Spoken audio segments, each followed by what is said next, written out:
What's up, y'all? Dr. USA here again with another shoe review. This is one I'm not gonna be skating in, but it's really hard for me to find, so I really don't want to skate these until I get another pair. It's the original first Janowskis that just came out, the black and gray. Really dope shoe, like super comfy after you break them in. Gum bottom, really nice. If you can't see that well, it's got this nice pattern in the bottom, so it's really nice. And the first Janowski I got with it, so it's actually pretty nice to see that. It's actually really nice to see that all pattern, because like not a lot of shoes do that. The other one, I don't know what I'm showing you, but whatever. Other shoe. So white sole. Yeah, white sole right here.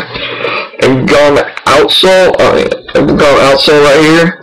So I'd recommend getting a pair from wherever you can get them best. I got mine actually from skateparkertampa.com. That's spot skateboardshop.com. I really recommend getting a pair of these because they are just awesome. Peace.